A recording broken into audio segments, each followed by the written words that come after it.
Hello students, today's topic is electrocardiogram. In short it is known as ECG or EKG. Electrocardiogram आप सब जानते हैं कि जब हमारा हार्ट फंक्शन करता है तो उसका जो कंडक्टिंग सिस्टम है ये इलेक्ट्रिक इंपल्सेस जनरेट करता है जो स्प्रेड होती है हमारे हार्ट में, जिसके अकॉर्डिंग हार्ट कॉन्ट्रैक्ट या रिलैक्स करता है। ठीक है, ये जो सरफेसेस हैं ये बॉडी की सरफेस तक आती हैं और कुछ ऐसे सोफिस्टिकेटेड इंस्ट्रूमेंट्स डेवलप किए गए हैं जिनके द्वारा इन इंपल्सेस को रिकॉर्ड किया जा सकता है। इनकी जो रिकॉर्डिंग्स होती है वो ग्राफिकल रिप्रेजेंटेशन होता है। इसके लिए जो इंस्ट्रूमेंट यूज किया जाता है this is known as electrocardiograph. Electrocardiograph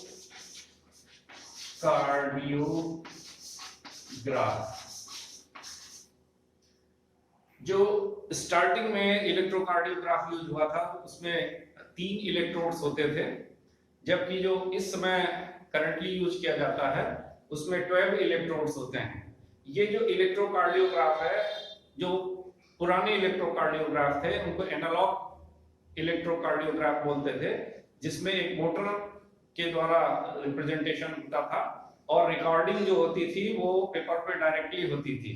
आजकल डिजिटल इलेक्ट्रोकार्डियोग्राफ यूज किए जाते हैं जिसमें जो रिकॉर्डिंग है वो मॉनिटर पे ऑब्जर्व की जाती है, लेकिन जो स्टार्टिंग हुई थी वो एनालॉग जो इलेक्ट्रोकार्डियोग्राफ थे और इसके जो डिस्कवरर थे जिन्हें कि फादर ऑफ इलेक्ट्रोकार्डियोग्राफी भी कहते हैं,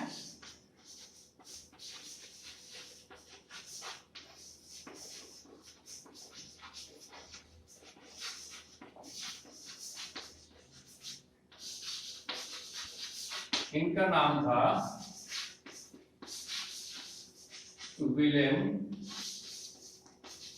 Einthoven.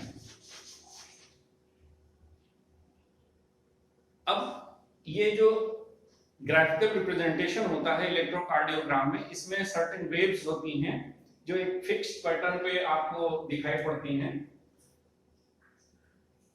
I am just drawing an imaginary line जिसको कि हम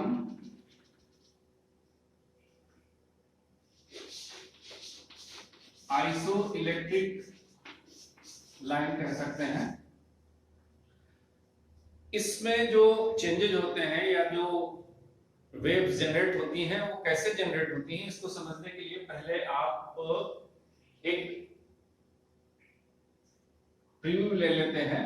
जैसे हमने प्रीवियस चैप्टर में इसके बारे में डिस्कस किया था, हार्ट के कंडक्टिंग सिस्टम के बारे में। हार्ट का जो कंडक्टिंग सिस्टम है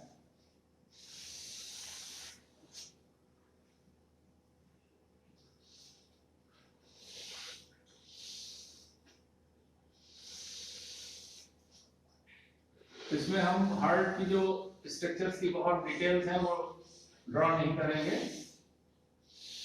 जस्ट आउटलाइन बना रहे हैं ताकि कंडक्टिंग सिस्टम शो किया जा सके।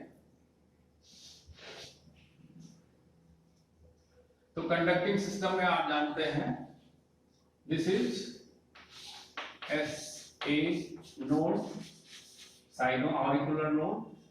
Another node is called AV node. Both these nodes are interconnected with some internodal tracts. Some tracts also go into the left atrium. Then another tract generates from the AV node और ये run करता है interventricular सेक्टम में और spread होता है। This is called bundle of His, जिसकी 2 branches हो जाती हैं, left and right branch. This is bundle of His and finally ये बनाते हैं फुल इंटेज fibers. तो हार्ट की जो फंक्शनिंग होती है वो इन नोड्स और हार्ट की जो वाल्व्स हैं इनके डीपोलराइजेशन और रिपोलराइजेशन की वजह से जो इलेक्ट्रिक इंपल्स जनरेट होती हैं उनकी वजह से होती है। तो आप जानते हैं जो ऐसे नोड है ये एक्चुअल पेसमेकर जो हार्ट का है ये ऐसे नोड है और हार्ट बीट्स की जो स्टार्टिंग है वो ऐसे नोड से शुरू होती है। तो जिस समय ऐसे नोड से करंट जनरेट होती है तो एक वेव जनरेट होती है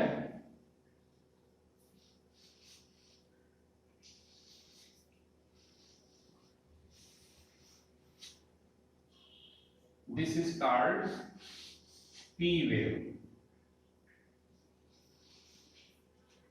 जब पी वेव जनरेट होती है किस समय जनरेट होती है जिस समय ऐसे नोड की सेल्स डीपोलराइज होती हैं, ठीक है, जिससे कि करंट स्प्रेड होती है एट्रियल वाल्व में और एट्रियम जो है उसकी वाल्व्स कॉन्ट्रैक्ट करेंगी, ठीक है। इस बीच इन इंटरनोडल ट्रैक्स के माध्यम से ये करंट पहुंचेगी एवी नोड और एवी नोड पे ये स्लाइटली इंटरप्ट होती हैं और फिर उसके बाद आगे स्प्रेड होती हैं via bundle of His to the Purkinje fibres और फिर वेंट्रिकुलर वाल्व्स में। तो उस समय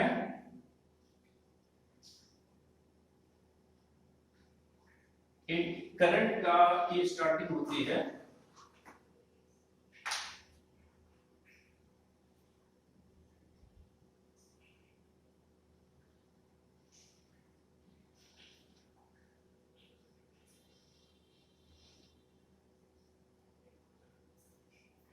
this is called Q wave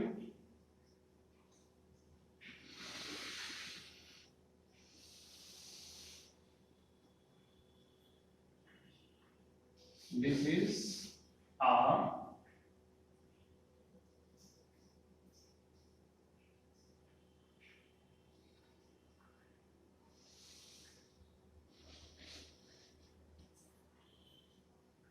this is S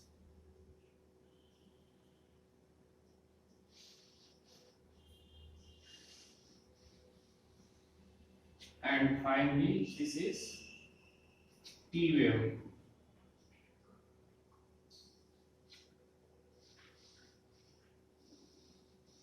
Then again P wave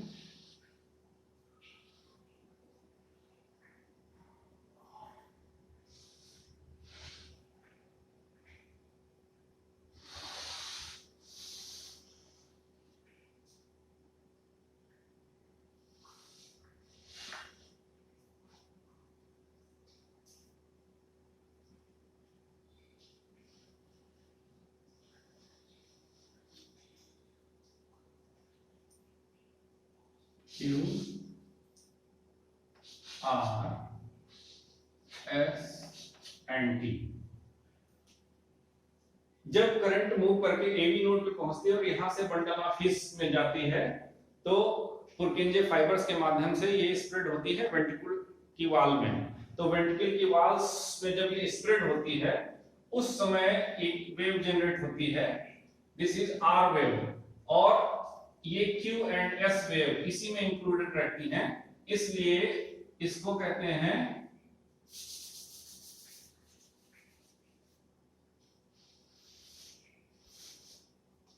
P Q R Q R S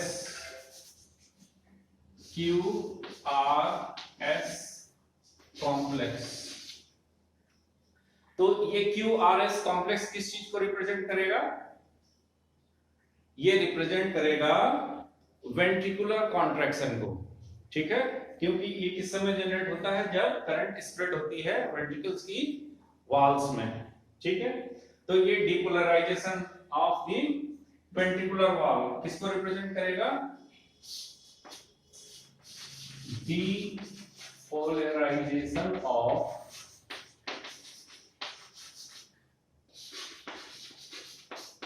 ventricular valve, और P किसको represent कर रही थी? डीपोलराइजेशन ऑफ दी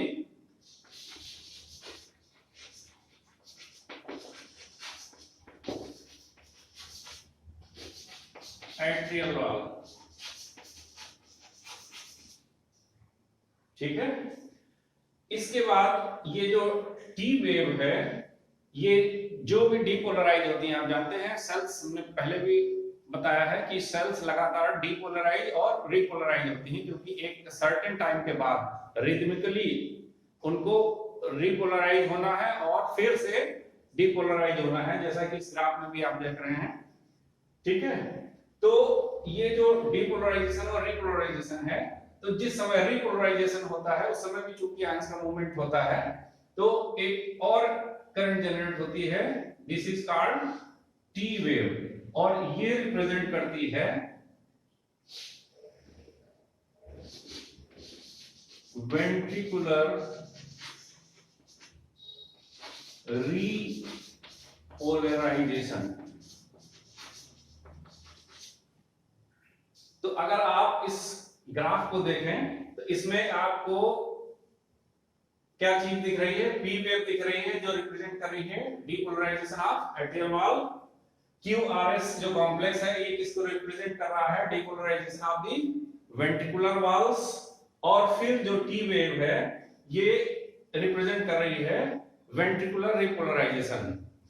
तो फिर यहां एक प्रश्न उठता है कि एट्रियल रिपोलराइजेशन क्यों नहीं दिख रहा है? वो इसलिए नहीं दिख रहा है कि क्योंकि वो इंक्लूडेड हो जाता है इस क्यूआरएस कॉम्प्लेक्स में। जिस समय वेंट्रिकल्स कॉन्ट्रैक्ट कर रहे होते हैं, यानी वेंट्रिकल्स की सेल्स डीपोलराइज हो रही होती हैं, तो उस समय करंट चूंकि ज्यादा जनरेट होती है, उस समय जो रिपोलराइजेशन है एट्रियम का, वो नहीं दिखाई पड़ता है। ठीक है, उसकी वेव नहीं ऑब्जर्व की जाती है। तो इस तरह से आपको इस नॉर्मल जो ईसीजी है, इसमें आपको एक ये सेगमेंट दिखाई पड़ेगा, this is called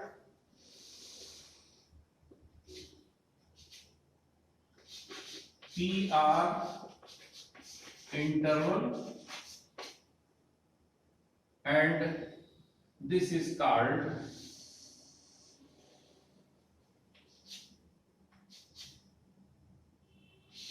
QT interval। तो ये दोनों ही इंटरवल बहुत इंपॉर्टेंट होते हैं।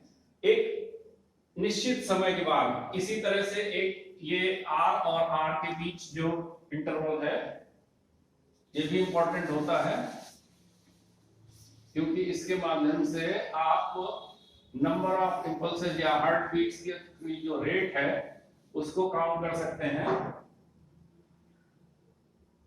This is called RR interval.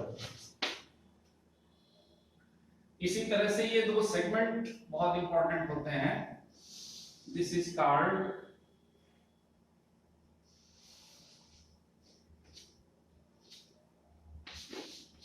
PR segment and this is called ST segment। इनकी इंपॉर्टेंस इसलिए है क्योंकि जो करंट का मूवमेंट है, अगर एक साथ हो जाएगा पूरे हार्ट में, तो सभी एक साथ कॉन्ट्रैक्ट कर जाएंगे। तो जो फीलिंग है, हार्ट की जो वर्किंग है, जिस समय आप जानते हैं एट्रियम कॉन्ट्रैक्ट करते हैं तो उसमें भरा हुआ ब्लड किसमें आता है? वेंट्रिकल्स में। अगर सब एक साथ कॉन्ट्रैक्ट करने लगेंगे तो फिर जो फीलिंग है वेंट्रिकल्स की वो प्रॉपर नहीं होगी। तो इन वेव्स की स्टडी करके जो डॉक्टर्स हैं वो पता लगा लेते हैं कि कहीं हार्ट में कोई डिस्टरबेंस तो नहीं है। ठीक है, आजकल जब भी किसी पेशेंट को चेस्ट में पेन हो या हार्ट में उसको प्रॉब्लम लग रही हो, तो उस समय सबसे पहले डॉक्टर्स जो है वो उसका ईसीजी कराते हैं। ठीक है, तो ईसीजी में आप इस सिंपल ग्राफ में आप समझ सकते हैं, अगर हर एक सेगमेंट ग्राफ का प्रॉपर्ली ऑब्जर्व हो रहा है दैट मीन्स कि उसका हार्ट प्रॉपर्ली काम कर रहा है। लेकिन अगर इनमें से किसी में भी कोई डिस्टरबेंस नजर आता है, कोई वेव शॉर्ट हो रही है या लॉन्ग हो रही है, कोई जो सेगमेंट है वो शॉर्ट या लॉन्ग हो रहा है, दैट मीन्स कि हार्ट के किसी न किसी सेगमेंट में प्रॉब्लम है, किसी पार्ट में प्रॉब्लम है। तो इन प्रॉब्लम्स को ऑब्जर्व किया जा सकता है और उसी के अकॉर्डिंगली डॉक्टर्स फर्दर उसका ट्रीटमेंट कर सकते हैं। ठीक है, so this is the ECG और इलेक्ट्रोकार्डियोग्राम, जिसमें हमने आपको सिंपल वे में इसकी जो वेव्स हैं और ये किन चीजों को रिप्रेजेंट करते हैं ये आपको शो किया है। Thank you.